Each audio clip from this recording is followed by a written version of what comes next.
All right. Good afternoon, everybody, and welcome back in here today.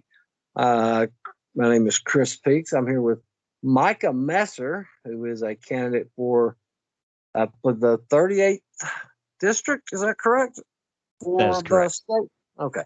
I thought I wanted to make sure I didn't get it mixed up because I was reading it so many today. So, Micah, tell me a little bit about yourself, man, your background, where you grew up at, Yeah. went to So school. so I was born and raised in Dothan, Alabama, which Hmm. is, if anyone's familiar with the southeastern corner of Alabama. Spent 18 years of my life there, and then I Okay. moved to Mobile, Alabama, for 4.5 years, where I went to college.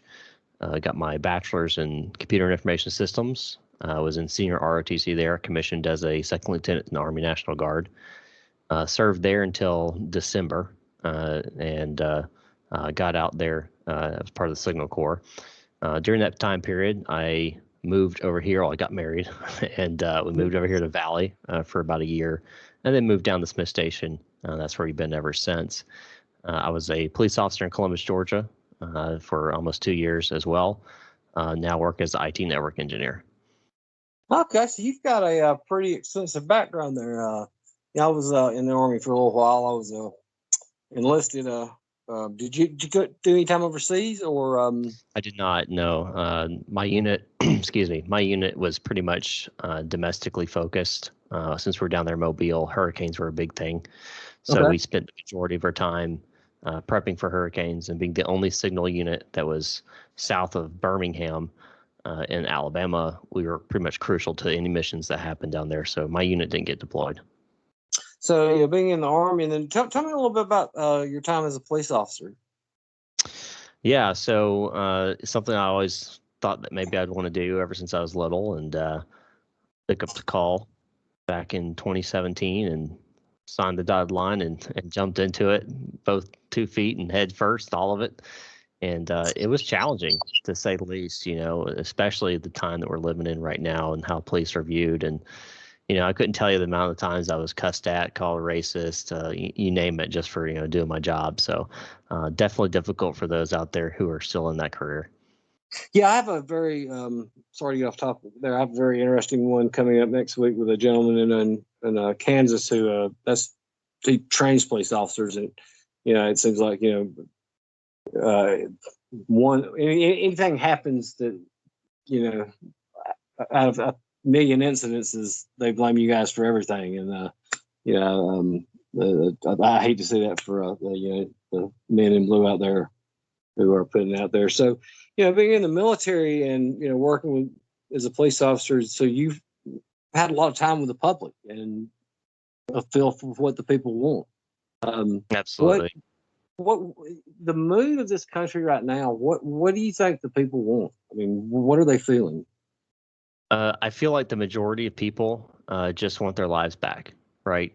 We've gone through a pandemic now of what, 18, 19 months or so, Mhm. getting close to the 2 year mark, come January. So I think people just want their lives back. They want to go back to normal. That's a common theme that you hear from public officials is, return to normalcy. And then the question is, what does normal look like? If we look at prior to the pandemic, what did that look like compared to now? And I think a lot of people out there, whether it be Republican, Democrat, and Independent, whatever they may align, just want to return back to their normal lives. And I feel like right now what we're seeing with our current government, both federal, state, and local in most cases, is an unwillingness to return back to that normal, to retain the power that they were able to grab over the last 2 or 3 years. Is that what made you decide to get into this race? It was one of the factors. I've been thinking about it for a while. Obviously, I've been a public servant in several different instances in different ways. And, when I left the Guard, I didn't want to just leave and stop being that person who stands up for, what's right in this country. And uh, it wasn't an easy decision, that's for sure, especially with the amount of mudslinging and allegations that Mhm. get thrown at you and all the other negativity that comes with being a politician, dealing with that on a daily basis. Not something that I think any sane person would sign up for, but no one's ever called me sane. So, um, So I So think that it played a factor, but it wasn't the only factor. you mentioned, and I'm really trying to remember which candidate. What maybe it was one that was FDR or something. The return to normalcy. I forgot which that was. Tell me, what does that mean to you? A return to normalcy. What I mean, when you hear that, what does that mean to you? Yeah. So to me, return to normalcy means that businesses are open, right? We're not worried Mhm. about businesses being closed down, full occupancy. People aren't required to wear masks. People aren't being forced to vaccinate. People are able to go about their daily lives without fear of government, coming down on top of them, and returning the basic freedoms that we enjoyed prior to this pandemic entering our picture. Specifically, being able to move about freely and talk with others and not be, oh, let me stay 6 feet away from you, because of this potential of COVID transmitting between the two of us, which MIT said 6 feet, 60 feet didn't matter if you're inside. So, 6 feet thing really didn't make any sense to me from the get go, but, we'll let it be. We'll let it be for now. So to me, really return to normalcy is that, right? Returning to the freedoms that we had before, where you didn't have government coming down and telling you who you could go see, when you could go see them, where you could go to eat, what is considered essential, what is considered not essential, right? So return to normalcy is getting rid of all of that and getting back to our lives of going about our daily lives without having to worry about it. Yeah. I never understood how 6 feet, 2 masks, and a vaccine still wasn't protecting you, and I never figured that out this whole time. And seems like the story changes as it goes and continues to grow. That I don't even know what to believe. I think we're pretty much on the same page when it comes Well, to that. I think I'm that sorry, go ahead. you just hit something on the nail there. I don't know what to believe, and I think that's where a lot of Alabamians and people in the United States are feeling right now. You think about the two different pictures we're getting from two different parties, and then we're getting 500 different messages from the public health officials about what to do, what not to do. Don't wear a mask, wear a mask, wear 2 masks, get vaccinated, but it doesn't protect you. Maybe it does, maybe it doesn't. It'll keep you from out of the hospital. Well, maybe it doesn't do that. Maybe it'll prevent you from death. Well, maybe it doesn't do that either, but at least you're more likely to be okay. You're getting all these different conflicting messages from our public health officials and our officials in general, that a lot of people, I think, are in that same opinion of, I don't know what to believe anymore. I don't know who to believe anymore. And I think that's really one of the most detrimental things we've gotten out of this pandemic was our lack of trust in even our doctors. Yeah, I mean, because someone was asking me the other day, and I said, this is the first time I've ever heard that, your vaccination works only if I take mine. And back in 20 or to January 20, really before we heard of this, I had a friend, and he was a little bit older man. He was sick. He got sick one day and felt bad all weekend. And he said, "Man, when you come down here," he said, I really feel bad. He said, "No, what's wrong with you?" So I said, "Yeah." So he was sick, and after about 5 days, he was still running 102-degree temperature. And I thought, man, this is not the flu, something's wrong. Right. So, but he ended up having the symptoms where lost taste, lost smell. So looking back, he had every symptom there was. I mean, there's no doubt in my mind he had COVID. Well, I'm 40 years younger than him. I never got a sniffle. So I think again, I'm not a doctor, but it seems to me like it's affecting our elderly, and of course we should protect our elderly too. But Right. they're trying to shut down our whole government. I mean, and so what would you do to take this back? I mean, how would you give us our freedoms back that we can go about our lives?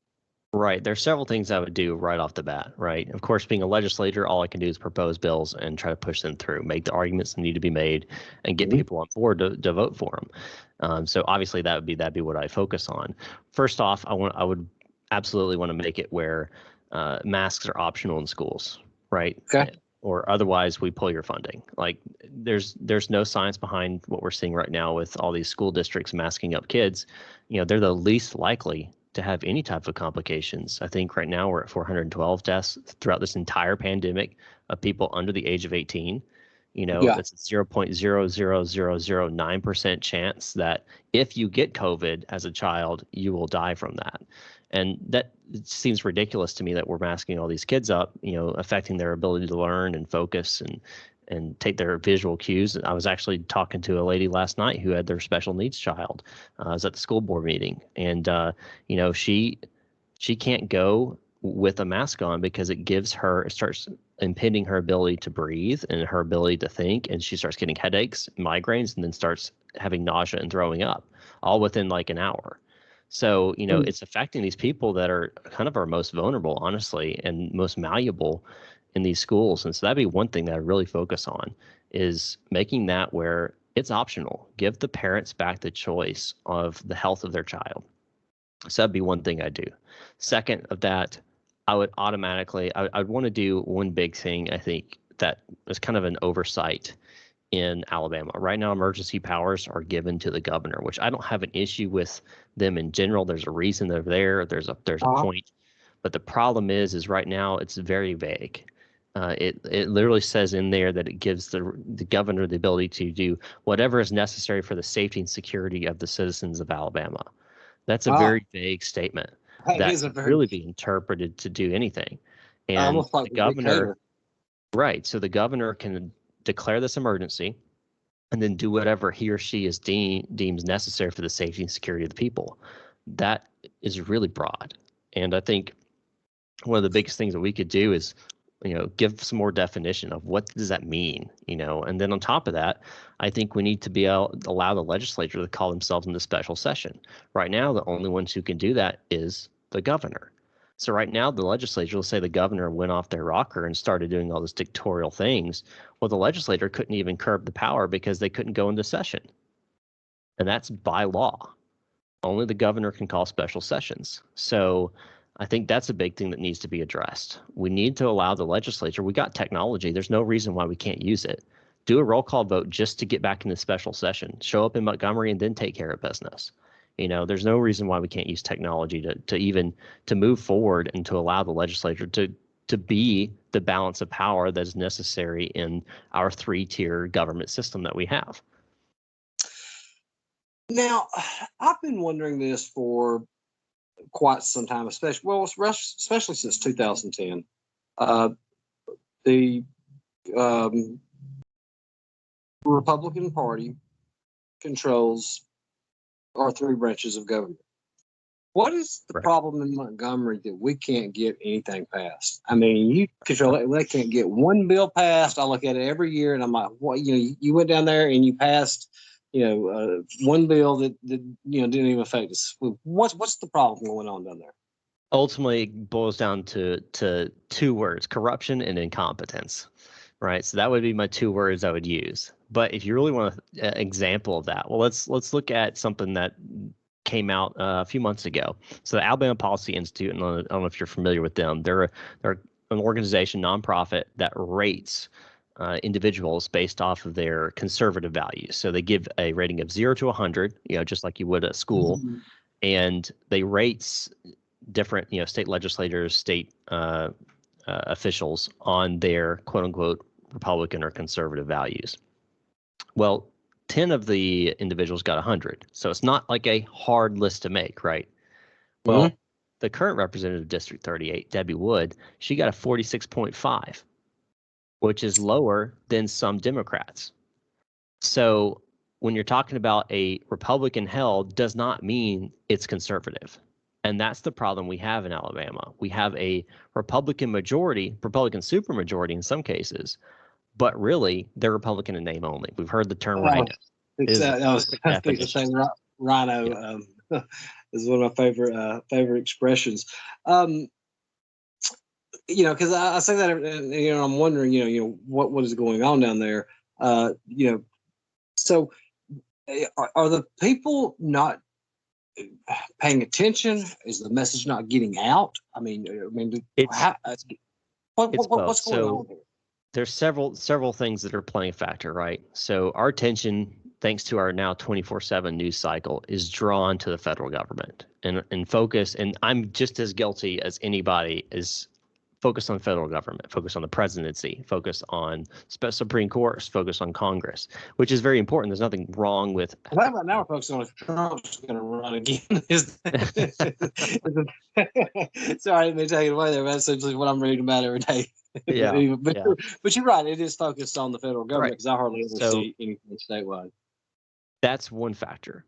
The second factor is, well, it's Republican held, so why should we even focus on it that much, right? Mhm. There's this almost unintentional biasness or unintentional blindness to just because they have an R by their name, they must be okay, and that is not true. And as we've seen over the last 4, even 6 years, that's very much not the case, right?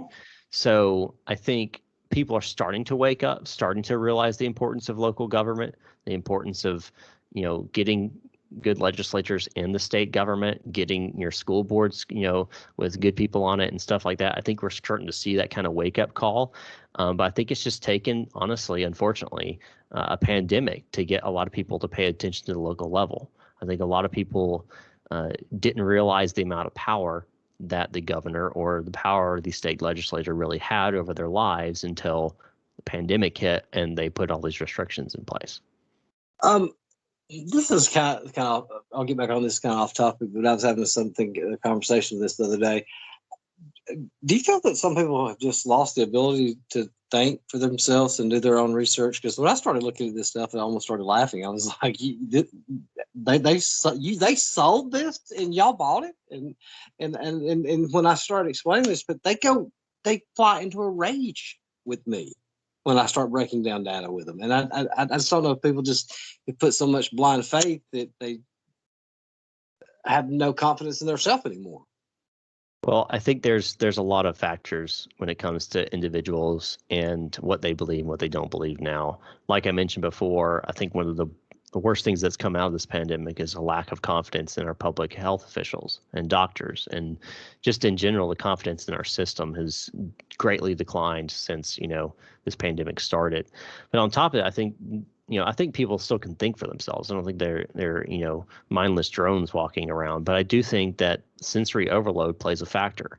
If you're constantly on Facebook, 2 to 4 hours, which seems to be the common number there for people on their phones, just across the younger ages, Yeah. it's about 2 to 4 hours. So if you think about that, you're putting yourself into a saturation of 2 to 4 hours of messaging from usually, the left, but you also get some from the right as well. That's negative. It's always, if it bleeds, it leads. And that's true in media. And, when you have that constant beratement, it's, we call it gaslighting, which is eventually you start believing it's true. Even at the onset, you're like, oh, it's not true. But after 18 months now of this thing, people are ready to get back to normal, right? They want to get back to normal. So they're just believing it and saying, let's just get over it. So there's almost an exhaustion that comes into factor in sensory overload. So I think that's a big factor with a lot of people. You said something that made me think of something. It was right. I think it was right during the 2020 race, or maybe it was right after. It was right. It was during the race because I was called a racist bigot because I was going through the Democratic Party platform, and I said that they were trying to take out laws that decriminalized people for not disclosing HIV status and infecting people, and they California, yeah. And then and I was mad. I was like, because in Alabama, I think it's still a Class B felony, and I'm sitting up there and I'm like, and I had to read it at first. When I first read it, I thought it was a fake split meme. I thought there's no way this and there's the same thing where they had the bill that where you identify that you can go whatever bathroom you want to go to, well, then I identify as a 65-year-old retired CEO, so give me my pension. But, what's going to happen when the first time we have an 8-year-old kid, and this is going to happen, they get assaulted in a restroom because they're letting people pick. When is this going to stop? And we say, look, you're not a boy, or people make that. I can't go along with that. That thought. So, you bring up a couple important factors. We're talking about people who, have HIV, they're HIV positive and and if they end up having, sexual contact with somebody that isn't, and they're not disclosing that, and there's talk, I think California even passed it, or at least LA, I believe, where that's not illegal anymore, and you don't have to let people know, well, okay, well, that's, they're claiming that it's because of their, it's their own personal health, and that you shouldn't have to disclose your health information. Well, I find that kind of ironic, especially right now with the whole vaccine mandates. But, I think that obviously when you're talking about something that could dramatically affect someone's life, where they could, end up perishing from this type of disease, that it absolutely should be, required by law that you tell someone that way. And first off, it's just a decent thing to do, right? But I think that when you're talking about, for me, it's all about where my rights end is where your rights begin, right? So where two people are having, sexual intercourse, one person is now, they're both, together. So that kind of contact, you're now infringing on the other person's right to have life. So that's very much something I think that should be required. Now, in regards to, transgender issues with bathrooms and so forth, I have an interesting point of view when it comes to this. So with public, when you talk about state government, and what they can and cannot mandate, well, I think when it comes to individual companies, I think they have the right to make the determination to say anyone can go into this person's bathroom or not. And you have more of a libertarian type view on that, right? Because I think that it's their private property, it's their private business. If they want to have where everyone shares the same bathroom, if they want to do that, cool. I'm not using the bathroom there because that's weird, and I'm not going to do it. But I probably won't even shop there, or whatever. So, there's a decision that has to be made there. I think culturally we're seeing a shift towards a lot of problems, and that's something that, I think needs to be addressed, but you also have to be very careful. The government cannot be the cultural enforcement arm of anything. I've always been of the opinion that you cannot legislate or regulate matters at the heart. And, when you're talking about things like that, then it matters. Now, if a kid gets, sexually assaulted in one of these bathrooms, obviously there's going to be an uproar about it, and rightfully so. And, of course, that individual who sexually assaults that kid should be, punished to the fullest extent of the law. Because when I was coming with my life, and it's like I woke up one day and the stuff is just now being pushed down our throats. I mean, I'm walking into a store and I'm like, I've never seen this before. It's like, I'm like, is this a man? Is this a woman? What is this? And I have a friend, a Facebook friend, and he was a college professor in New York, and defines himself as a classic liberal. Well, you would think, the guy's far left out there. Well, no, he's not. I mean, because this guy was telling me, he said, I seen this 25 years ago. He said, they are pushing us towards a genderless, raceless, where everybody is the same, taking all type of identity away, and they're trying to make nationalism, that's a code word for racism, and trying to make all of us look bad like that. And I didn't think about it until he said that. What are your thoughts on that? I mean, should we take our identity away from being, black and white and Latino? No, there's no reason that we need to, wipe away all identity.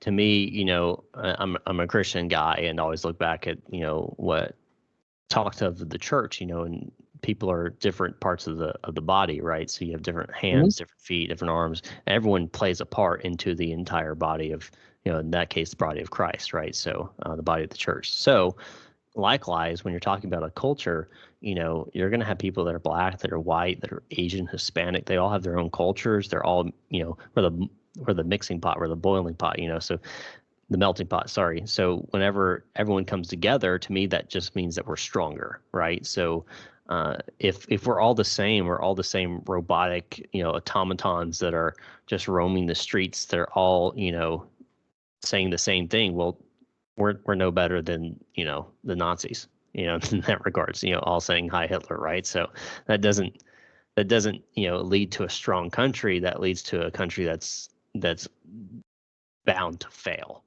Exactly. Altogether with different points of view, makes a stronger country. So it's just like having a family. If you have different points of view inside and your brothers and sisters and so forth, that doesn't mean that you're going to hate each other and end up killing each other. It just means that you'll have differences, but ultimately you'll be stronger because of it.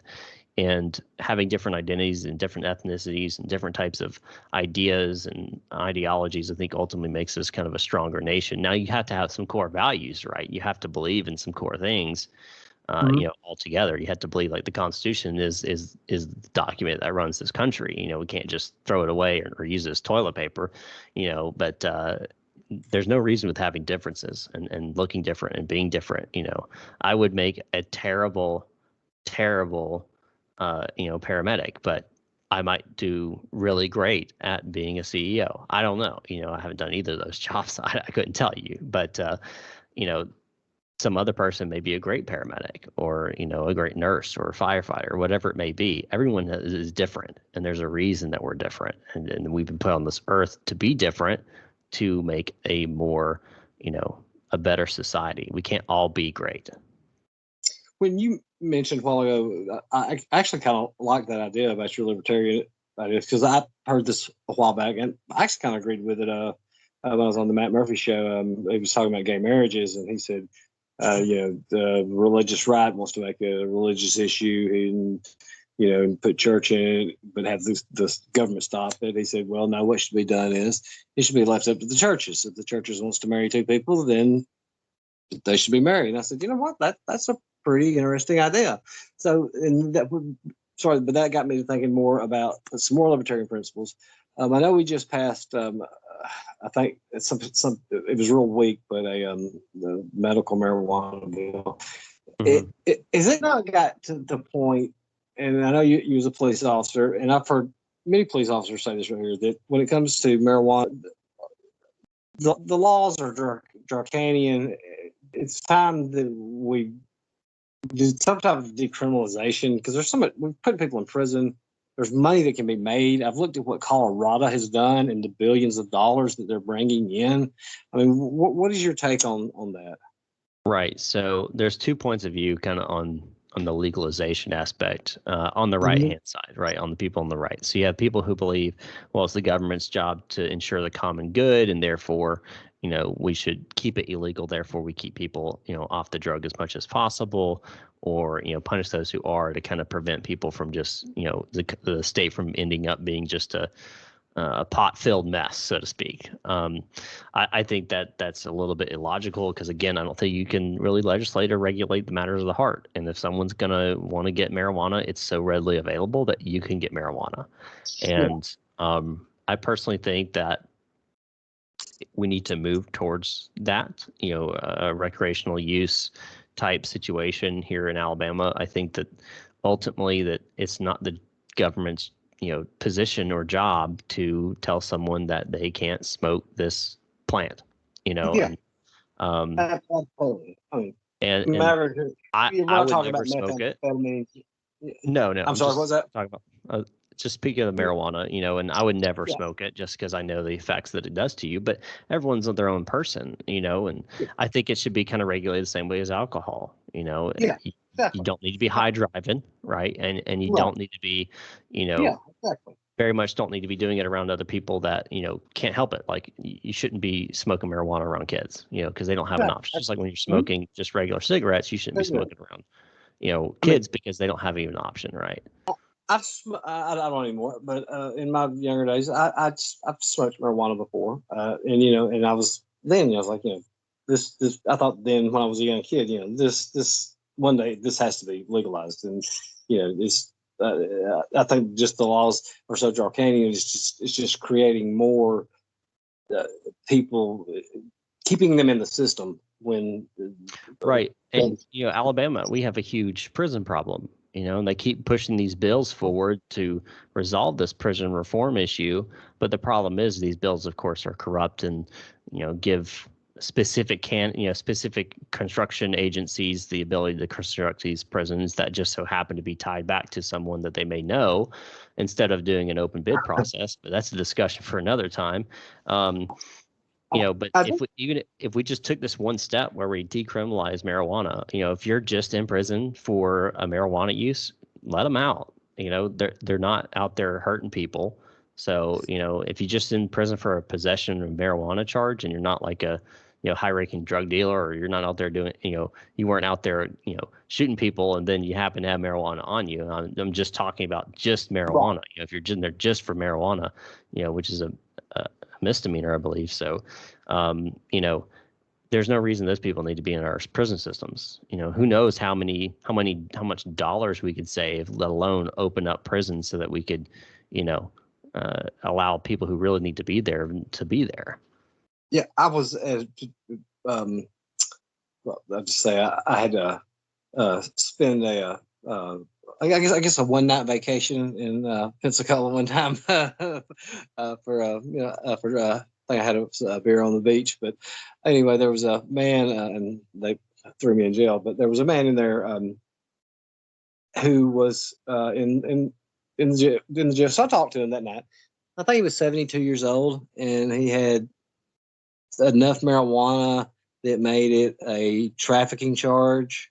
Mm-hmm. So now this guy's, I think he was facing 15 years in prison, and I'm like, are we serious here? I mean, we're sending this grandfather to prison for this, and I thought, this is ridiculous. There's something that has to be, done with this right here. I mean, like I said, this guy's not here, selling cocaine and endangering people. He was, they caught him pulled up in his driveway, and I thought that was just the craziest thing I've heard of.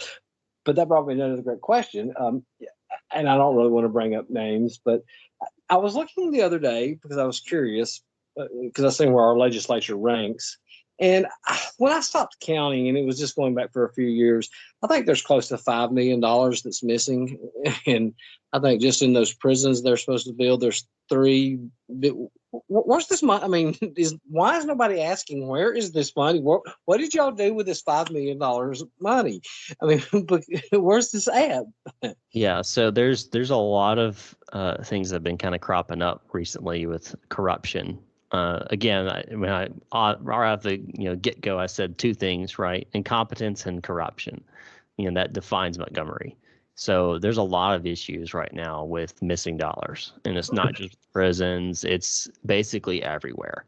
And I'm reminded of a case that just got busted actually in Columbus, Georgia, just over the border.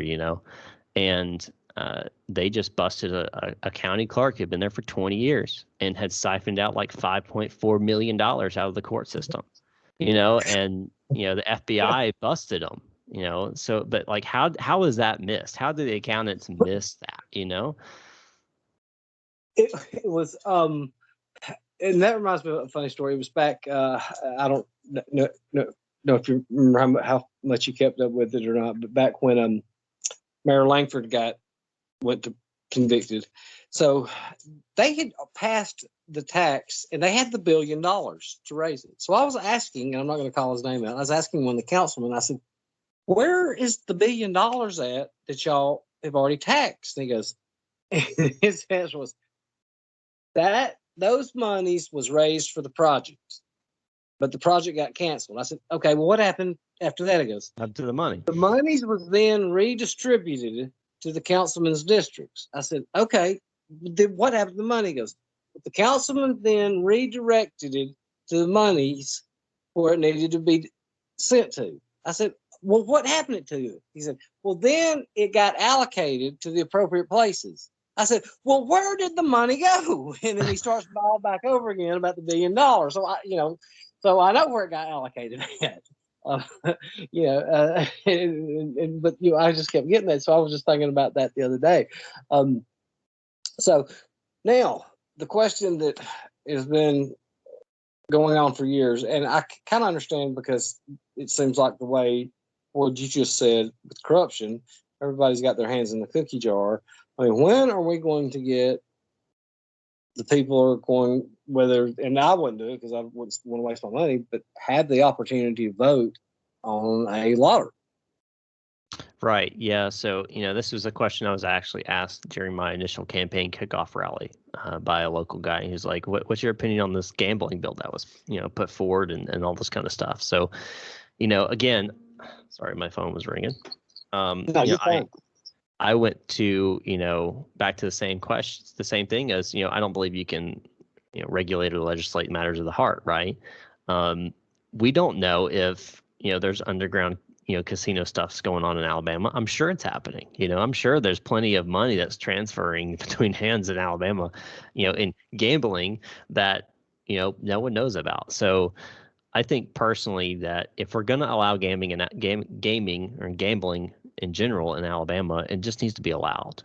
Hands off, allow it to happen. Because the problem that we have every time that the government gets their little, greasy fingers in anything is when everything starts getting a little weird, a little jacked up, money starts getting lost, and corruption abounds, right? So this last gambling bill that they proposed was not what Alabama needed in any way, shape, or form. It gave pretty much carte blanche, ability for a group of people in Alabama control over all gambling in Alabama, and then gave it discretion of the governor of where to send the money. And one of the last things it did through this whole lottery process was actually send money to education, which was the whole big deal of wanting to do a lottery. And everything was paid out before it even got there. So very little would actually made it into any type of educational benefit. And so that's definitely what we don't need in Alabama. If we're going to do something, it needs to be open. It needs to be free. If people want to have, a billiards place where they gamble on it, let them do it. If people want to build a casino, let them build a casino. It should be a private entity's, thing to do.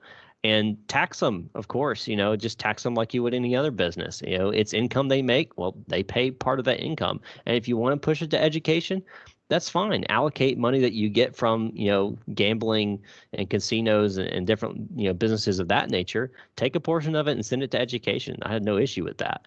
But what we don't need is a top-down government-run corruption, riddled lottery that won't solve any of our problems and will just, put money in the pockets of the people in Montgomery and their friends, which is already happening now. Just make it worse.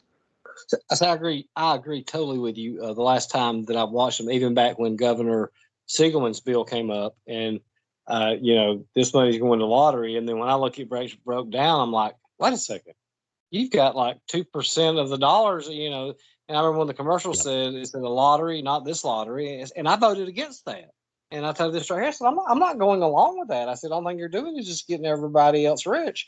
And I don't know if it has anything to do with a former governor, who had some Indian friends that try to, to keep it out. But, the whole bingo halls, but they're so something's just not adding up here that, for going in the general fund and everybody has their hand in the coffers. So I can't go along with that. So I agree with you 100% on that lottery right there. Now, big question that's important to all Alabamians. I'm sure you've got one. I'm sure I know that on Second Amendment. What should we take more steps? Is too much done? What do we do to stop school shootings? Right. So, it's interesting you bring that up because two individuals were arrested here recently for planning a Columbine, a Columbine style shooting of the school. And it was a 14 and a 13 or 14 and 15-year-old, which, it's tragic to see that kind of mentality at such a young age. But the solution is not getting rid of guns. I'm personally a big Second Amendment guy.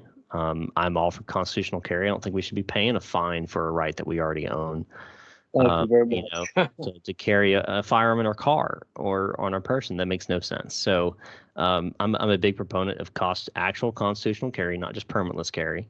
I should be own, type of firearm I want to own and be able to do so based off of this, Second Amendment that's guaranteed to us, and based off of the section in our own state constitution that gives us the right to do so. So I think what's happening right now is just an infringement on our rights already.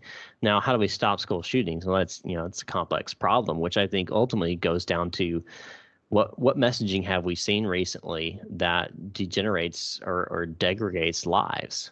What kind of messaging have we heard of that doesn't promote that, that our lives actually matter? And what we're seeing is we're teaching our kids that everything matters based on the color of your skin. Everything matters based off of the religion you're in, and you shouldn't respect other people if they don't believe the same way you do.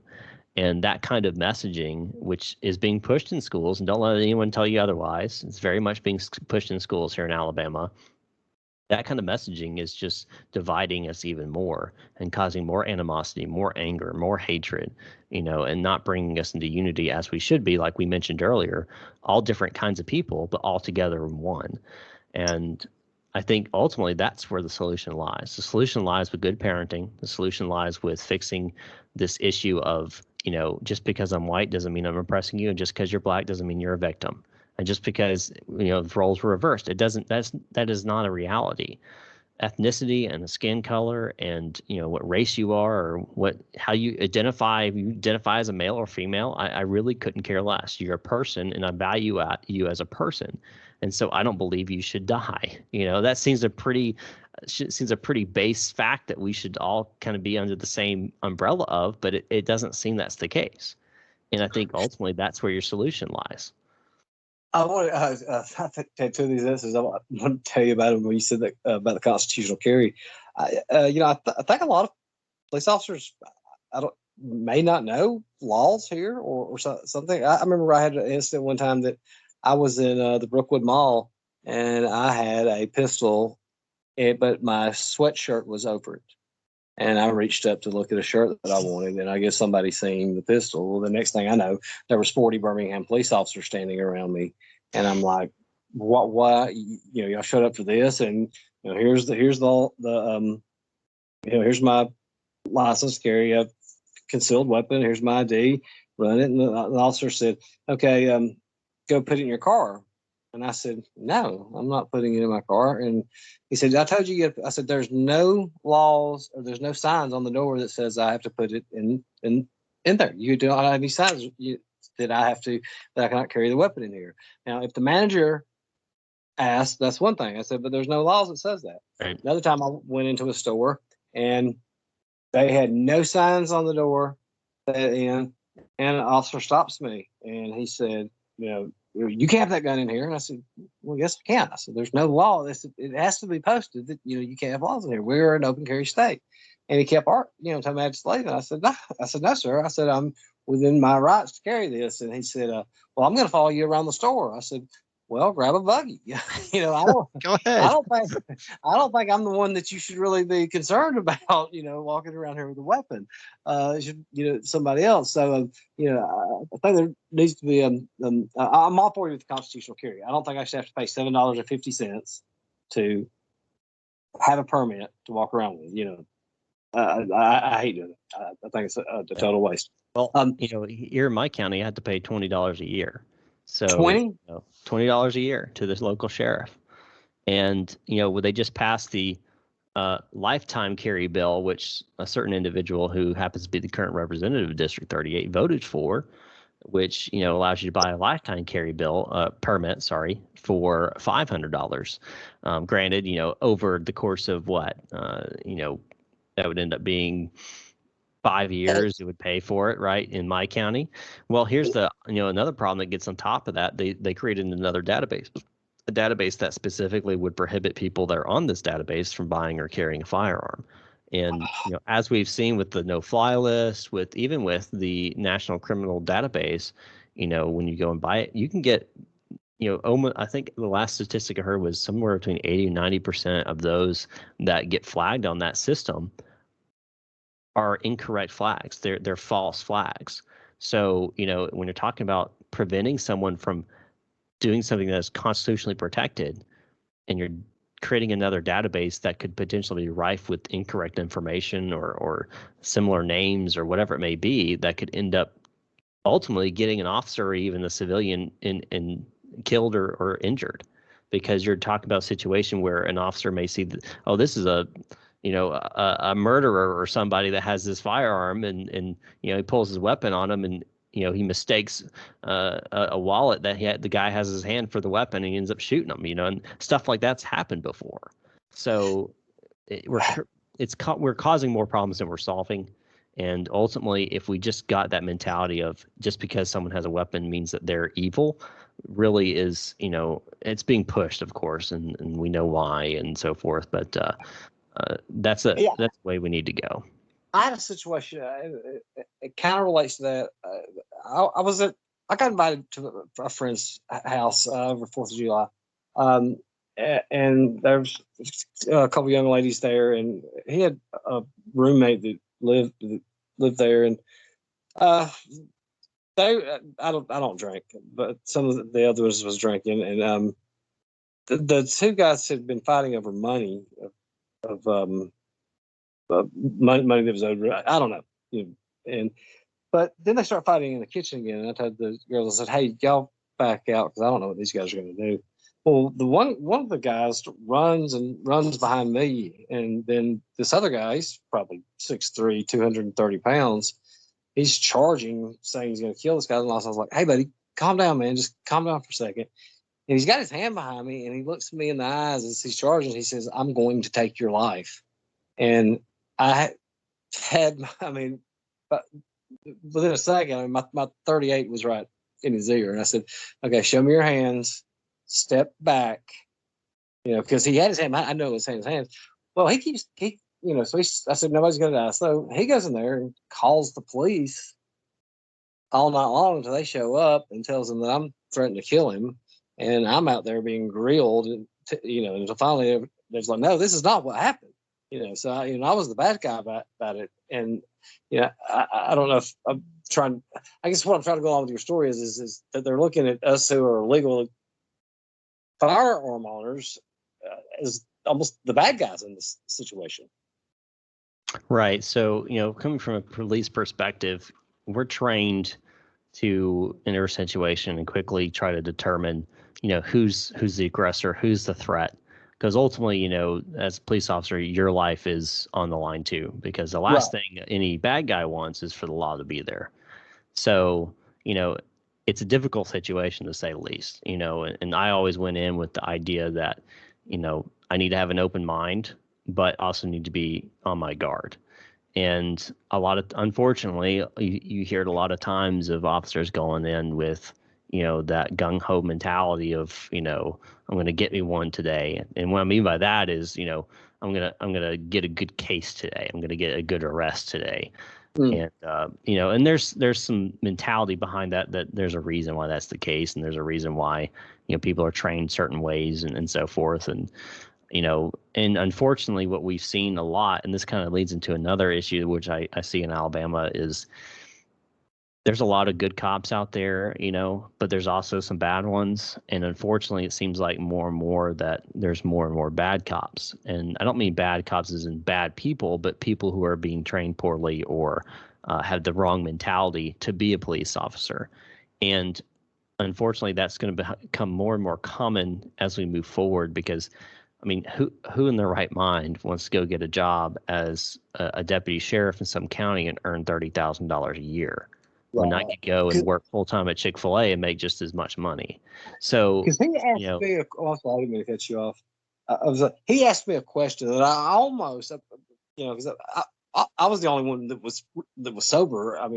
That should have been the first part. Everybody else was drunk, but I almost turned this question right back around on him, because the guy's hand was behind him. I could not see his hand, and the officer asked me, he goes, "Do you think his hand was a deadly weapon?" And I said, "Officer, I could not see his hand. I did not know what was in his hand. Did he have a knife? Did he have a gun?" So if you're an officer and you see somebody charging at you and they got their hand, what are you going to think? Your reaction is going to be, "This guy's just threatened to kill me. I've got to defend myself." So I decided just not to, be a smart smart aleck and just going about my business and let go for the night. Because I found that a lot of times, when you're dealing with law enforcement officers, if you comply, you're gonna be all right for the most part. So we came up some pretty good questions here. I'm loving your answers though, because I do like the libertarian principle. If we can get some people to listen to this, what about the gas tax that was passed a few years ago? I mean, why are we paying more for gas here in Alabama? Well, first, let's set it up for why it was even a thing. Why was this even brought up, right? Why was, what was the purpose of this? I hate to even say gas tax because that's a small portion of it. A lot of it's more registration and license plate taxes, if we're honest. There's a lot more money in that than it is even the gas. But so why was this even brought up? Well, as I'm sure you're aware, Alabama infrastructure is poor. Our bridges are rated poorly. Our roads are poorly maintained. And a lot of that falls to counties, because county roads are maintained by the county and then city roads are maintained by the city and so forth. And of course, you can get grants from the state to, help with some of those costs. And there's a lot of issues with the way the whole system's kind of done right now. But besides that, why did they bring the gas tax? Well, that whole concept was to facilitate more income to the state level to allow them to, repair these bridges and repair these roads and so forth and so on. Well, when you have a broken system, throwing more money on it doesn't fix it, right? So the mentality there is, though I understand the necessity of fixing the infrastructure, we have one of the most bloated state bureaucracies in this entire country. We're number 15 out of 50 when it comes to the size of our state government by populace. So if you're talking about that, I mean, we need to trim the fat, like there's some stuff there that can go that we could then take that money and push it towards those road grants and stuff for local counties or cities or, focus on state roads and stuff like that. We just passed the largest budget. I say the legislature just passed the largest budget Alabama has ever seen. And we're talking billions and billions of dollars here. So you're talking that we don't have the money there to fund some of these infrastructure, projects. Well, I don't think that's the case. I think we're wasting money on things that are not necessary, like the obesity task force. Why that's done, wonders here in Alabama. You've seen the obesity levels go down, right? What was the recycling tire commission or something of that nature. I mean, these ridiculous commissions that are getting who knows how much money. I would have to go in and pull the appropriations dollars, probably hundreds of thousands at least, if not millions of dollars to do whatever messaging they're trying to do, and how effective is that being? If we're honest, it's probably 0 to 2%, or something crazy like that. So there's a lot of things like that we could cut out that would save the state money. And then we could take that money and then put it towards something that matters, like road infrastructure, which I'm all for. I don't have an issue with building, making bridges better and making better, entrances and exits on the highways or, paving roads that need to be paved or whatever. And I have no issues with that. But the way we're going about it by punishing the citizens is just illogical. And then the whole way that the gas tax is set up, where every 2 years it goes up perpetually, no end in sight. That makes no sense. Has no basis on how much gas costs that year. It has no basis on a percentage. It's not like, hey, if gas costs $5 a gallon, it goes 5.01, or if it costs $1 a gallon, it goes 1.01. Like that makes no sense. That has no logical mentality there. So I think there's a lot of issues with what was passed. And unfortunately, like I mentioned before, my current representative in District 38, Debbie Wood, voted for that bill. Within 4 weeks of being in office, she voted to raise our taxes. And that she raised your constituents' taxes. So she's raised your constituents. So she's raising putting a lot of money on your constituents there that probably these people could used to be spent in a lot of other places. Yeah, I'm a big proponent. And jump in there, sorry, but I'm a big proponent of electric vehicles. I love Teslas. I love the whole concept of going electric. I think ultimately 20, 30 years down the road, majority of vehicles on the road are probably going to be electric. Yeah, That's just the way things are going. I mean, even lawn tools today, a good well, portion of them are electric.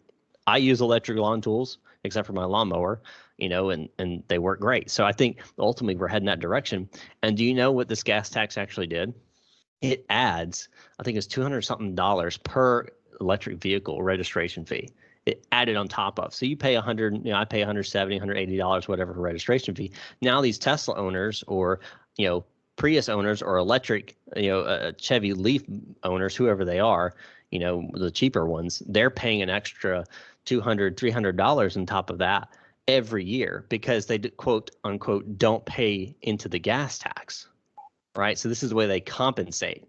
So, and then there also it's be just jobs ridiculous. here in this electric, that Right. you know, We to could the, be a state that could be pushing this way, could be inviting Tesla to come into state of Alabama to build more superchargers, to build their Cybertruck facility. And Texas got that, but whatever they end up coming up next. But no, we're here punishing electric vehicles when we could be just incentivizing that people go that direction. And I'm not incentivizing as in paying monies to people or companies or stuff like that. Just, don't punish them or someone who wants to go and buy an electric vehicle.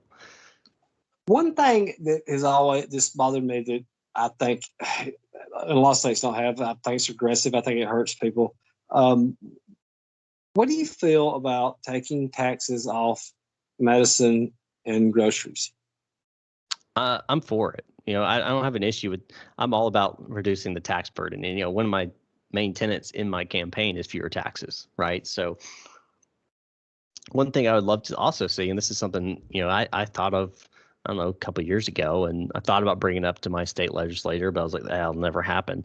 Right now, my dad's a battalion chief of the Dothan Fire Department. Has been a firefighter and paramedic for decades now, and he talks about he was a training captain about 10, 15 years ago, and he would regularly have 20 to 30 recruits in a recruiting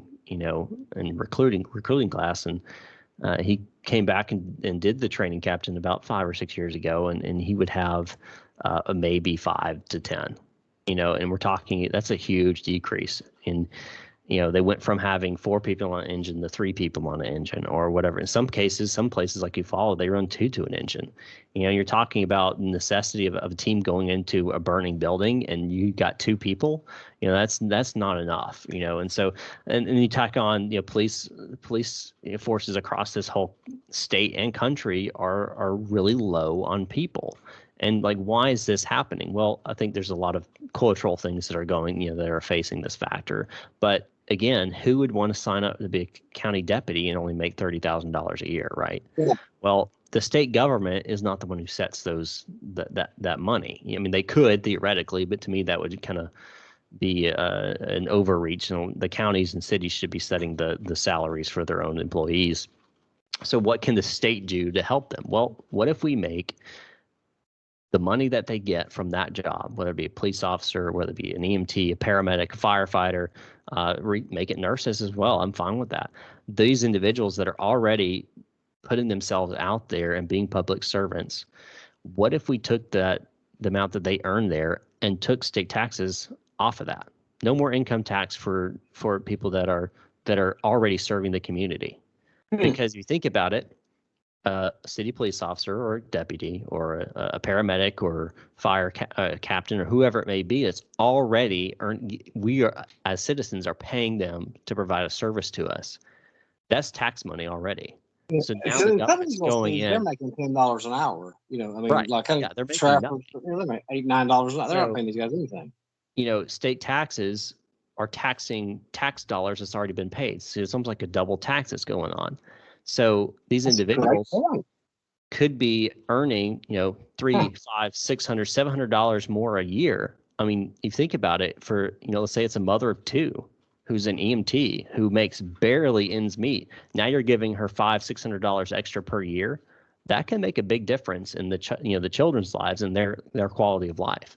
So I think just simple steps like that we can do to reduce the tax burden there. And again, well, how do you compensate that with the state's budget? Well, start cutting things that aren't necessary. We're already bloated as it is. There are things we can cut that will compensate for these cuts. that's an excellent idea right there too, and it just made me think of something else that you. And again, I'm not trying to. I'm all for law enforcement. But I got maybe a higher quality of, when we talk about bad cops. If you're paying these officers more to go do a job than some guy who's out here just found something they could do, and like you said, looking for that big arrest or whatever. Somebody's more, I don't want to say competence is the right word, but maybe higher quality or grade of people that we can put out there. For sure. There was I can't even think of this term because you were talking about education a while ago, and I'd never heard of this before until just a couple of weeks ago, and I still don't know what in the world it means. It was something about race, critical race theory. Yes. What is that? And can you tell me what it is? And if you support it, because I don't even know. I have no idea what it is. I heard it and I was like, it was kind of, because it was like I was arguing with somebody about the transgender thing one time, and he told me, he said, your problem is you don't know what it's like, right? You don't know what it's like to raise a gender fluid child. I said, that's what I'm talking about right there. That's what. So when I heard this critical race theory, I said, what are you talking? What is this? Yeah, so I've actually written some articles on this. A couple of different papers have published them in regards to critical race theory and kind of my opinion on it. And I'm against critical race theory, just say that off the get go, and here's why. So critical race theory is basically a ideology that was kind of developed back in the university level, master's, PhD level, as an analysis to kind of explain why racism exists in America, and then hence the critical race theory, right, aspect of it. So what it basically does is boils down everything to the color of someone's skin. So it classifies people as in regards to their race, much like Marxism classifies people based on their income level, or if they're in, whether they're the worker or the boss or the manager, so to speak. It's the same type of Marxist ideology, but moved towards race.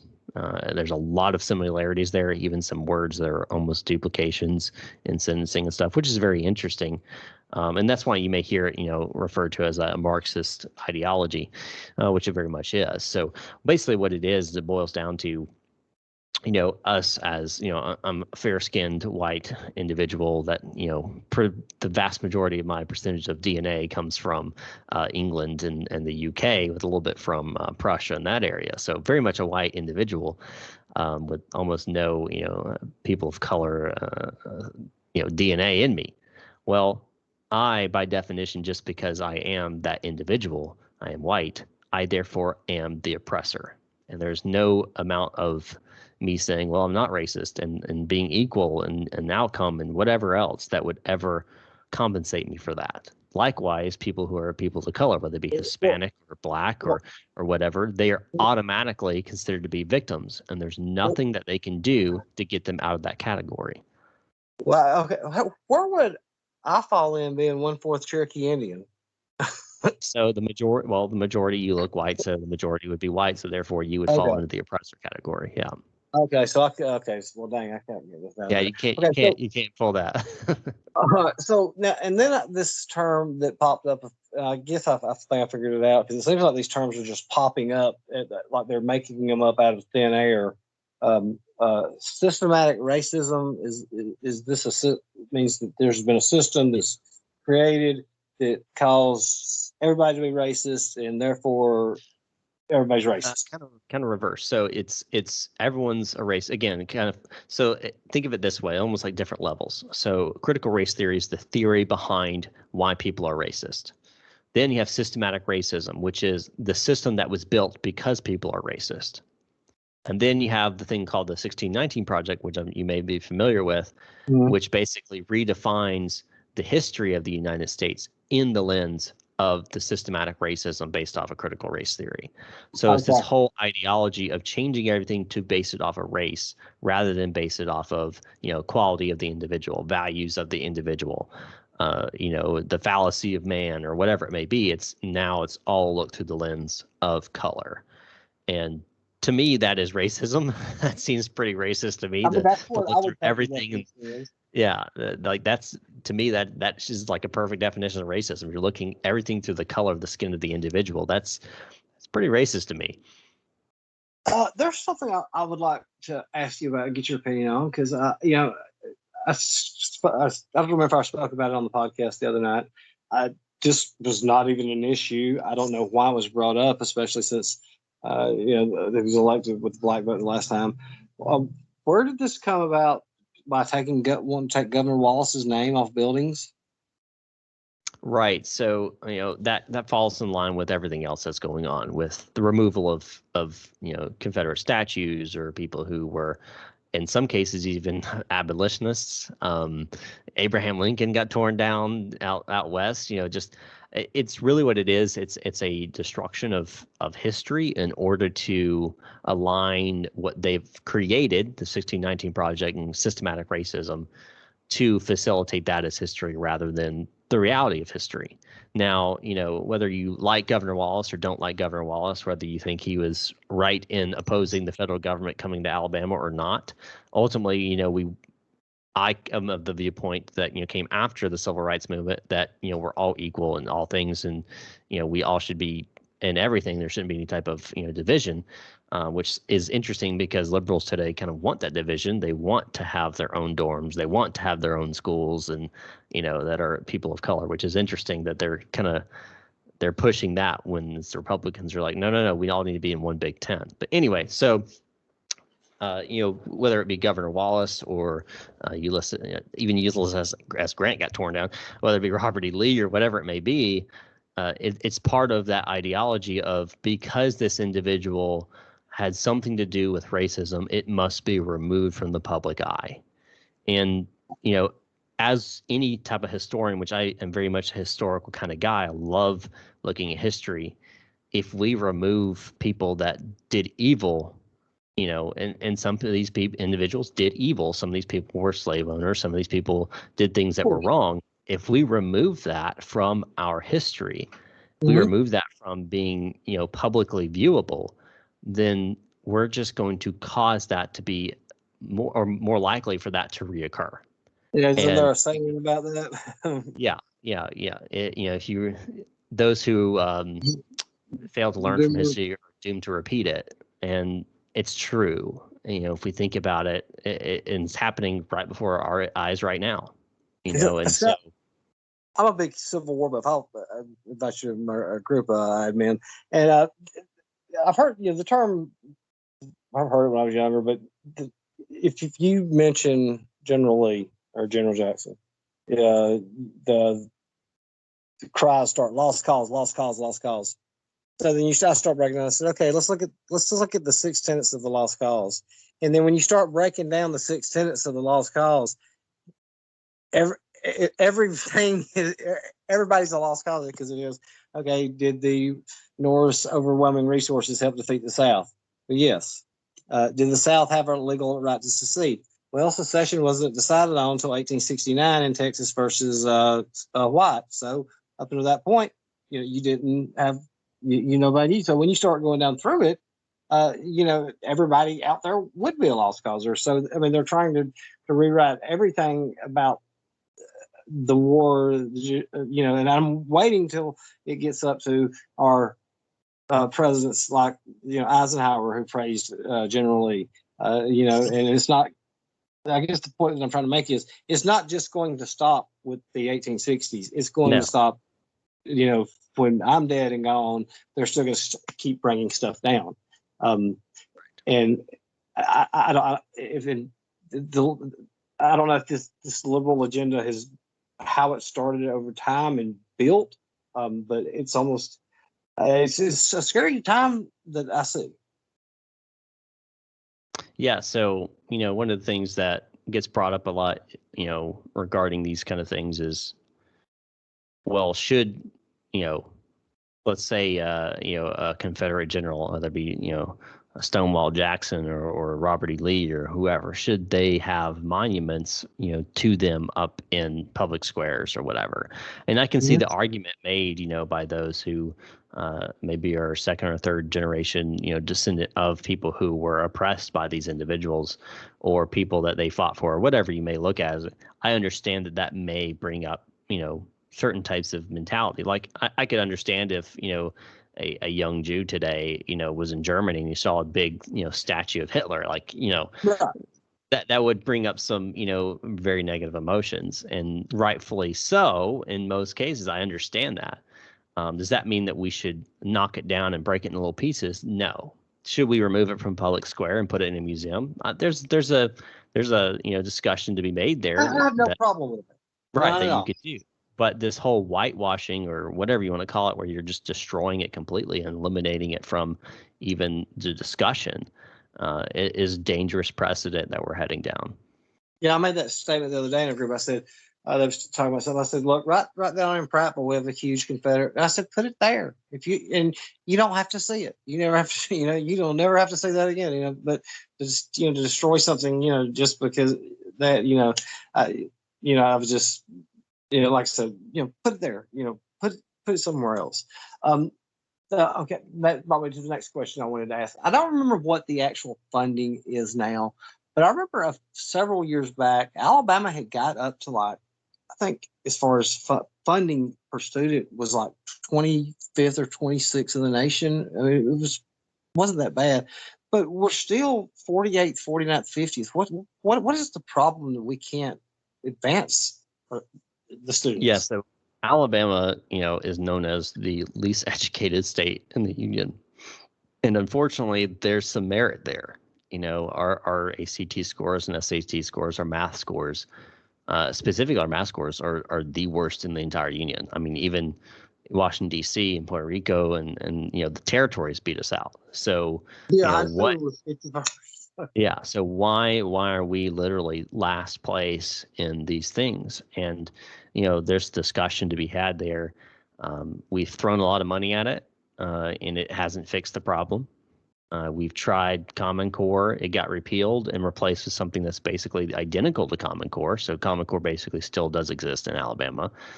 No Child Left Behind was introduced on a federal level, and there's a lot of things to be discussed. My personal opinion is, first and foremost, we need to get rid of that whole Common Core standard and forcing these teachers. I mean, my mother-in-law is a 29 going on 30-year veteran teacher.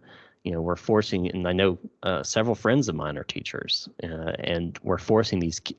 It's the whole idea of we're forcing a square hole or a round peg into a square hole, right? Or vice versa. We're trying to shove kids all into these same exact standards, these same exact mentalities, these same exact ways that people are supposed to think. And first off, that's a dangerous precedent in and of itself. You must think this way or you don't succeed. But every child's different in the way they learn. They learn at different levels. They learn at different stages. Every kid's different. And unfortunately, what these types of Common Core, No Child Left Behind's done is forced teachers to look at kids the same way and really limited their ability to be malleable and adjust their lesson plans and how they teach their kids, because their class this year versus their class next year will be totally different. And the state top-down mentality is not helped anything. So do I have a perfect solution? No, but I can tell you one thing: what we've been doing hasn't worked. And I think a big factor of that is get rid of that state, Common Core, replace it with something that's actually achievable standard, and stop focusing so much on graduation rates. Graduation does not equal education. Just because your kid graduated but they can't read at a third grade level, well, there's a problem there. They're not really a high school graduate. I'm sorry. So maybe make it where if you don't have a C, you don't go forward. In college, I had to get C's in order to pass a class. Otherwise, it didn't count. That's such a great point there. I do a lot of writing, and I've written short stories, plays, and stuff. But when I was in second or third grade, I did real well and stuff, but there was test me. I forgot what they was testing me at, a gifted class or something. But they said no, he felt he's not even close. And one of the counselors said no, go no, he's being retested. Well, I'm dyslexic. Yeah. So for me, I have to, try, and keep right, and then until I finally get it right. So I often, and I'll get people that, I laugh when people make fun of me because I misspell a word or I don't put a comma in the right place. But it bothers me because there's maybe that 8-year-old kid out there who's afraid to write something up there because somebody's going to, put it out there. So I think you're hitting it right on the head that we don't all learn the same way. Some of us are visual learners. Some of us, have other ways to learn, and we have to move away from that. What you said, Common Core. Like I said, we're reading on a third grade level. You didn't graduate high school. I mean, yeah. What are you going to do? High school is supposed to be the basis, right? So elementary gives you the basis to move forward into middle school, where you start kind of learning more complex ideas and arithmetic and so forth. And high school is supposed to get you ready to go out and live your life. The whole point of high school was to, high school is supposed to get you to a high level of learning so you can go out and be successful in the workforce. And then college was that next level. Well, the problem is we've dumbed down our education system and made it where, we have an 87% graduation rate or a 90% graduation rate. Okay, well, how many of those people can actually be successful out in the workforce? Well, if they can't read and write very well and can't do basic math, they can't even be a clerk or even run the cash register at a McDonald's, and unless the computer's spitting it out for them. And simple things like that, where it's like, well, we've missed the mark here. And I like to point towards, some Asian cultures and how they view education. Education is something to be sought after. It is something to desire, something to love, something to learn and be successful in life. And there's strict standards to achieve. And, if you look at standardized test scores, Asian people in general do much better than every other type of culture. Why is that? Well, it's because they look at an entirely different light. Here in the United States, unfortunately, we've dumbed it down to all you need to do is get your GED or your high school diploma, and once you're out, and you don't have to worry about it anymore. That's not education. That doesn't solve any of our problems and only dumbs down our society, which, there's some discussion to be made whether that's intentional or not, but I don't know if that's the case. But having known teachers and knowing teachers now, they want what's best for their kids. But the state government is forcing them to do something a certain way and putting a lot of bureaucratic and administrative work in their own hands, all these reporting requirements and all these other things that ultimately are not solving any problems and just, burdening the teachers even more so they can't even teach in their classrooms. So we have Birmingham, where I just moved out back to my Blount County where I grew up, but just a few miles above Birmingham. Birmingham's now the smallest it's been since the 20s. We've lost all of our steel jobs, manufacturing. Yep. It's no longer Birmingham. What do we do? I mean, it's Huntsville, and like we talked about a while ago, the green jobs. Where do we go to put people to work at now? Because we're not putting them in industry. I mean, those once NAFTA was signed and we lost 60,000 factories, I believe, when the Clinton is, those days are over and they're not coming back. So what do we do? Yeah, so obviously when you're talking about, international trade and that kind of thing, that falls federally, but, there had to be a lot of changes done there to really bring back, manufacturing industry to the United States. Unfortunately, in, the United States transitioned from being a manufacturing and industrial powerhouse to being a service-based consumer of goods. And there's something to be said that, that kind of mentality is not a bad thing, but when you're talking about relying on other countries like China or India or whatever it may be, well, now you're really kind of putting yourself into a pinch, right? Where you have to be buddy with them, otherwise you're not going to get your basic necessities. So, there's a lot to be said on that on the national stage. But here in Alabama, what can we do to bring people in? Well, I think we've made some progress bringing in, companies like Airbus, bringing in BMW, Hyundai, Mercedes, bringing in these kind of companies that are manufacturing here. That's great. That's good that we're bringing in some of these. I think there's a lot more that could be done to bring in, companies to Alabama that could, really help us out. I think that we do need to start focusing and thinking about the future and stop being stuck in the past, because if we're honest, textiles aren't coming back, Right. coal jobs aren't coming back, steel jobs, and we may get some steel jobs back because you're still going to have steel manufacturing no matter what. But you're not mining anywhere, right? So there's going to be limitations on what you're going to do. And if we think about it, technology is current and it will be the future. And if we could really kind of drum up a workforce that is technologically focused, well, then we could, if we really wanted to, we could make Alabama the next Silicon Valley. And there's no reason we can't. Alabama has one of the most diverse, river systems in the entire country, and that's perfect for trade up and down, the rivers that run down to Alabama, the Mobile Bay. We have great opportunity to facilitate, technology in large. We already have, great technology here.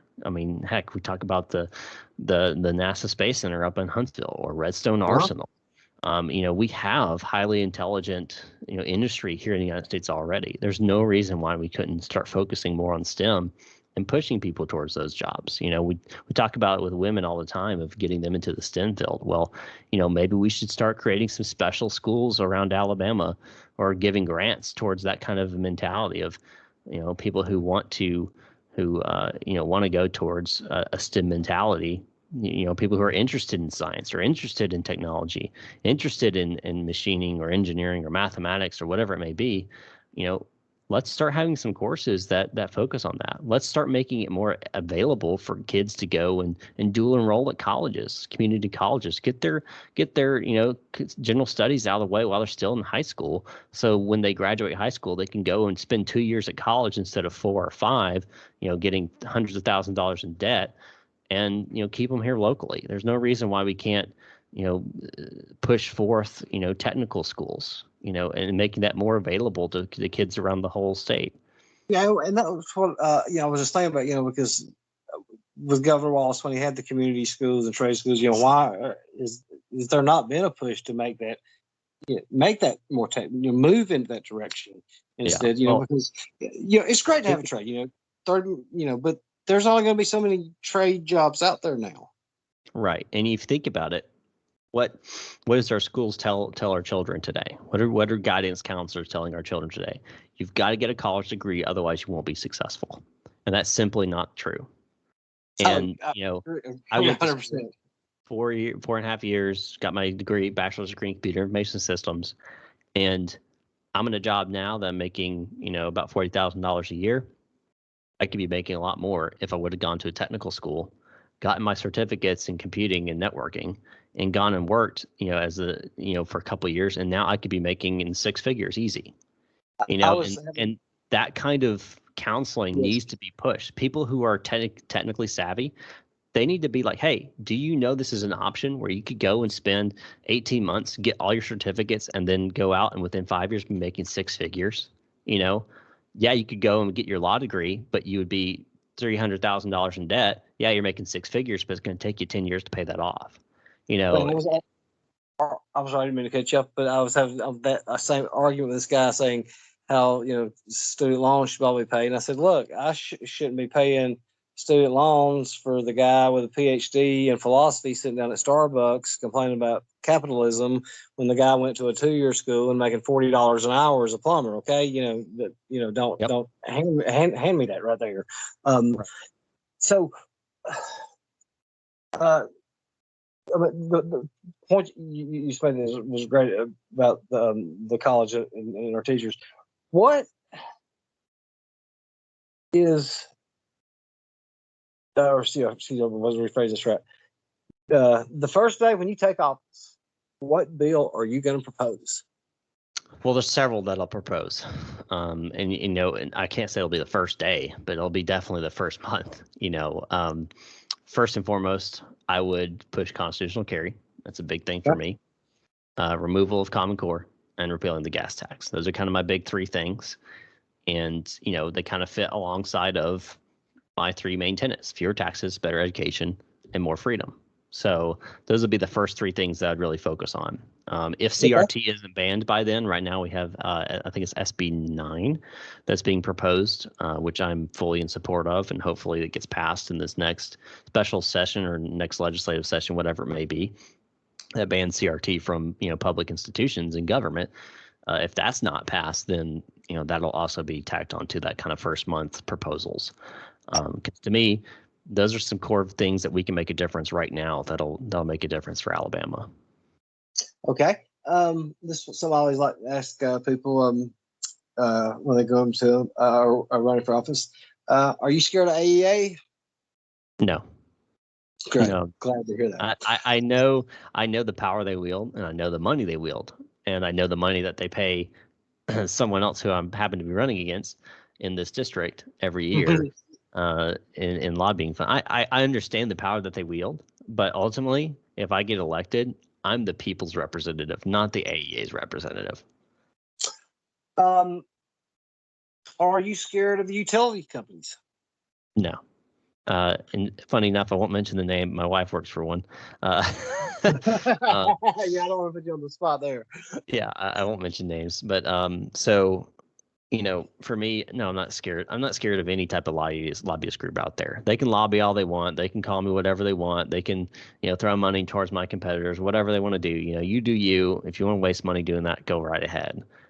As a representative, my job is to represent the people of the district, and that's all the people, whether you are part of a certain organization or not. And, one of the things that I started doing, which I think is important, is actually talking to the people of the district, going to football games and going to pep rallies and just going around the crowd and just talking to people, and instead of sitting behind my desk and keyboard catting or going to just the Chambers County Republican Party meeting or Lee County Executive Republican Party meeting. Nothing against those organizations, but if that's all you're doing, all you're talking to is the political elite, so to speak, and that doesn't help you, doesn't help your people you're representing, doesn't mean to me that's not being a representative. You're representing a very small group of people rather than all the people. I advised a candidate last time and went around with this candidate to a lot of places. And I kept saying, we're driving up here to Limestone County and we're talking to 5 people. And we're driving down here to Elmore County and we're talking to 7 people. I said, get up. And this person was retired and was up 4:30 in the morning. I said, be down there at Jack's at 5 o'clock in the morning where there's 65-year-old men that are holding court that's saying, by God, we got to do something. I said, those are your voters. I said, and on the other side, you've got, 60-year-old women over there. Those are the people that are going to go vote. I said, the people that you're going to in these, like you just said, in these meetings, those are your party bosses, are the ones that are going to pick, want to get the people. I've seen it happen so many times. They have it in for you, they want you out, and those are the people we don't need to be focusing on. Right. We need to be among the people.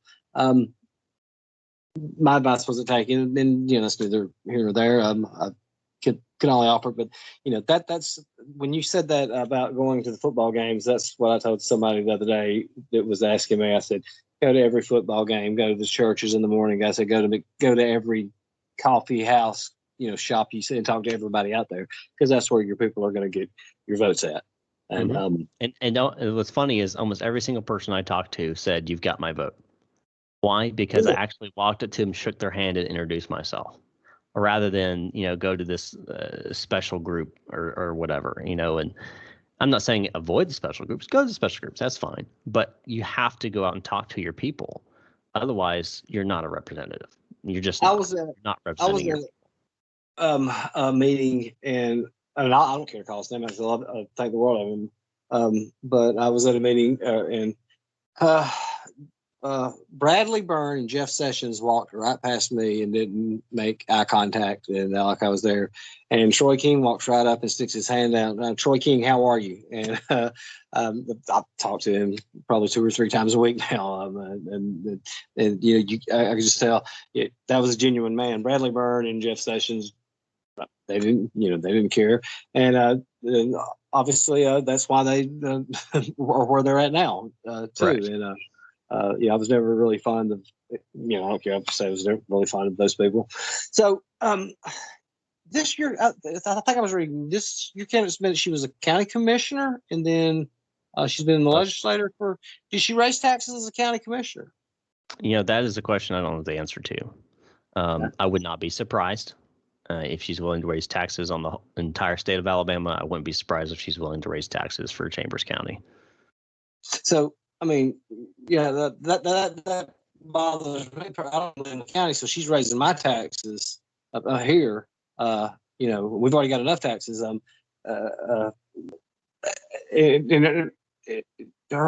Is she just that well known in the county? I mean, because according to the rumors that I heard, she's actually not liked at all in Chambers County, and that kind of leads to what did she do as a county commissioner, which is interesting. The majority of the district is in Lee County, with the small sliver in Chambers County, which is where she supposedly lives. So, there's a lot of rumor mill in regards to how people like her and whatever up in Chambers.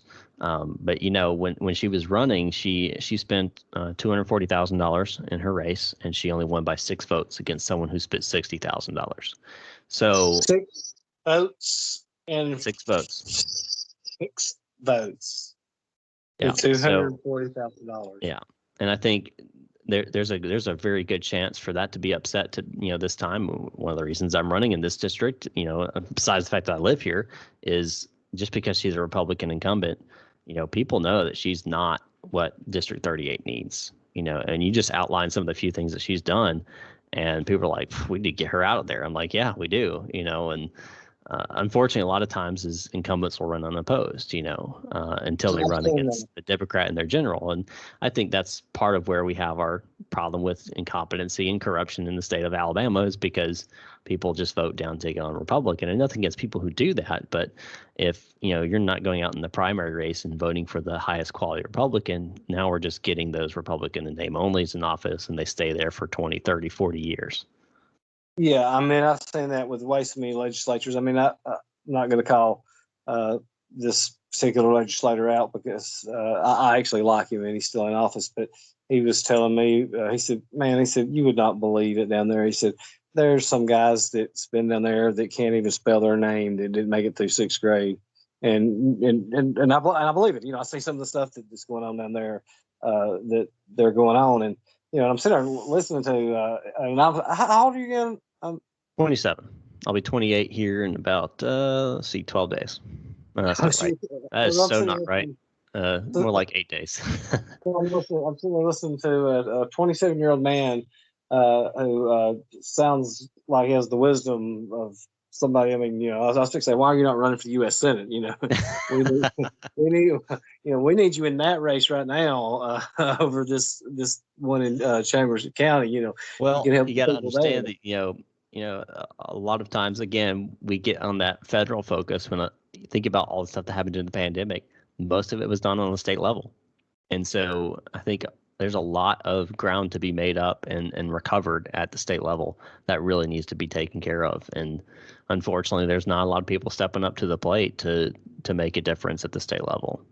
So as I'm listening to you talk, and I know you want to do right for Chambers County, but you sound like a man who, and Lee County. And Lee County. But, yeah. So I don't want to leave Lee County out, even though, it gets forgotten a lot. Roll Tide. You're talking like a man that is fighting for the entire state, the whole people. Yes, you want your constituents to do good, but the whole state's in it together, and you're wanting to see the state move forward. Yes. So And you're not the first one to bring that up. And yes, people ask, well, what's your political aspirations? I'm like, honestly, I don't know if I'll stick around for one term. It depends on how bad it is, So, my primary focus is to be a good representative, right? And I think the people in District 38, which includes majority of Lee County, then a small portion of Chambers County, they're common folk. It's a mainly rural area. It's got some urban area and a little bit of Opelika Valley and Smith Station. But in general, it's pretty rural. And they're just like everyone else pretty much in the state of Alabama. They have the same ideas, same mentality. We have a pretty diverse economy here in Lee County and Chambers County. We've got high, levels of education. We've also, got great public schools here too. But we also have struggles. And I think that's pretty much a good definition of Alabama is we got some really good things going for us, but we're struggling. And, why are we struggling? Well, we have this, big old party in Montgomery that focuses on what can I do for myself rather than what can I do for my constituents. And I think if I do well for my constituents here, ultimately that's going to be better for this whole state of Alabama. And I look at, and I'm so impressed about here sitting here talking to you. I look at the people that run, year in, year out for higher offices, and nothing against our current governor or lieutenant governor, but I'm listening to you. You have a lot more on the ball than what these people do, and I'm not really. I like Governor Ivy. She's somebody like my grandmother. I couldn't. That's pretty much what people think. I can't dislike my grandmother. I mean, I was okay with the love gov. He reminded me of Mr. Burns. I mean, I did. I will tell you this story. I had to take a part-time job one time, and I was waiting tables, and him and his wife and 2 aides came in and 4 bodyguards, and they had probably $250 worth of food, and our manager comped the whole meal for them. Why, I don't know, because it's not like he was poor or could put it on a credit card. And he was so generous to leave me a $5 tip off a $250 comp meal. So I voted for Parker Griffith in that next race.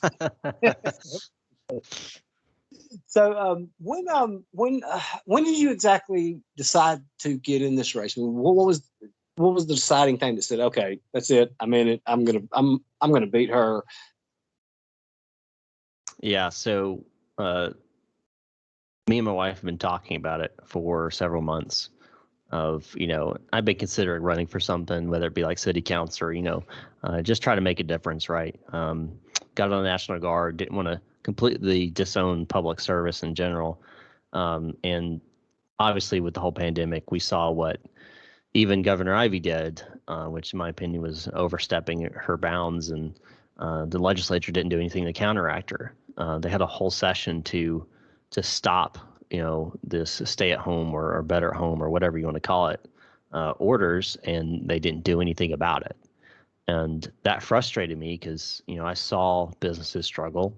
I still watch businesses struggle to get, employees back. And, this all could have been avoided. And I'm not discarding COVID and its deadliness. And I mean, I've known people who died from it. So, friends of mine have died from it. So I'm not saying it's not real or anything, but we can't continue to live in fear. So that was kind of really, kind of pushed me over the edge of, why does the governor have this much power? And I started digging into it and finding things out that, surprised me. And I didn't see any type of forward movement with this supermajority Republican, held everything. And we're still sitting here passing Democratic valued bills. And it didn't make any sense to me. And we weren't moving forward on any type of actual, conservative ideals. And it really frustrated me to the point where I was like, well, I got to do something. And I actually started looking originally at, who can I find to run that I can kind of help. And there really wasn't anybody that was, stepping up to the plate. And, and so me and my wife started discussing it back kind of February of of this year, actually, of should I run? And I think it was in March, or yeah, it was in March. I eventually we had been discussing again, and I walked into the kitchen here in our house, and she was cutting something on a cutting board, making dinner or whatever. And I use the quote often of all it takes for evil to persevere is for good men to do nothing. Wherever that originated, we don't 100% know, but I think it's a good proverb to live by. And I looked at her and I said, I quoted that and I said, "Am I a good man?" And she hesitated, but it was a good hesitation because she knew what the answer would mean. She knew if I said yes, it would mean that I was running for office. And she said yes, which I'm thankful for. And that was that. That was the deciding factor. And then I went did a workshop on campaigns and how they're supposed to work. Because I do nothing. I had run a campaign in college. I'd done some student government stuff. I was a senator there and chief justice and whatever. And I ran a presidential campaign there. Nothing huge, right? You give them candy, they'll vote for you, kind of deal. So I needed to know, how do you actually run a campaign? So I took this course and it educated me a lot. A lot of it I already knew, but a lot of it was good stuff. And yeah, after that, I got all my ducks in a row and filed all my paperwork and got everything rolling. And now we're I think we actually may have already crossed $20,000 in contributions from just grassroots folks. So and you got people giving you money. Yep. That right there speaks volumes when you have the people giving you money. I have not received $1 from a lobbyist. Not $1. That speaks volumes that you are getting money from the people that they are believing in your message enough. Because I mean, I've talked to a lot of guys. I'm very impressed with this whole conversation, especially with the libertarian aspect of it. You don't seem like a guy. Conservatarian. You do what now? I call myself a conservatarian. A conservatarian, yeah, because I've been attacked by so many of my fellow Republicans when I don't toe the line, and I'm like, look, I'm sorry, I'm not going to. I don't like that. I'm not going to vote. If I thought that Democratic bill that I liked it, that I'm going to go with it. Yeah. So I'm just not going to follow the lines with them. What do you want to tell the people before if they were going to vote tomorrow? What was the last thing you would want them to know? I would say that ultimately, as a citizen, we make the decisions in regards to the future of our state. We've seen where we've been. We've seen where the status quo has gotten us. We've got to make a change, and we've got to make a change for the better. And I believe I'm the better change that can happen to the state of Alabama. I'm someone who has conservative values. I want, fewer taxes, better education, and more freedom. What conservative Republican out there doesn't want those three things? And I'm not someone who claims that and then goes and lines my own pocket like some representatives do. I'm not someone who gets $240,000 from lobbyists. I'm not someone who has those connections, so to speak. I'm just your average day 27-year-old who has a college degree, computer information systems, was an Army officer, who was a police officer. I am the epitome of your normal guy, I guess. And I think we need more normal guys and gals in state legislature. Yeah, I think you hit the nail on the head when you said a normal guy, because just from what I've read against your worthy opponent, don't know anything about her. From what I've seen, the person that's usually the most likable wins. I've enjoyed talking to the next representative from Chambers County. And Lee County, don't forget Lee. Lee County, I can't do that. I know y'all have a school down there, and by the way, didn't the representative just get out of prison, or they let him out yet? I was surprised he got convicted in Lee County. The DA? No, district attorney. Hubbard. I don't know. There's several. Yeah, Mike Hubbard. Yeah, there's several. Yeah, there's a couple districts that touch Lee County. There's District 80. There's also a district that sits just in Auburn. District 38 takes all the rural area of Lee County, and then a sliver of Chambers, including Valley. And we cover correct. Yeah, I'll tell you a funny story about that. I'll let you know that, but I won't say it on here because I got to meet with him next week. But it's been great talking to you. I'll talk to you again. Good luck in this race, man, and thanks for giving me this time. Absolutely, it's been a pleasure. So, anyway, I'm going to stop this recording because this is hilarious. I'm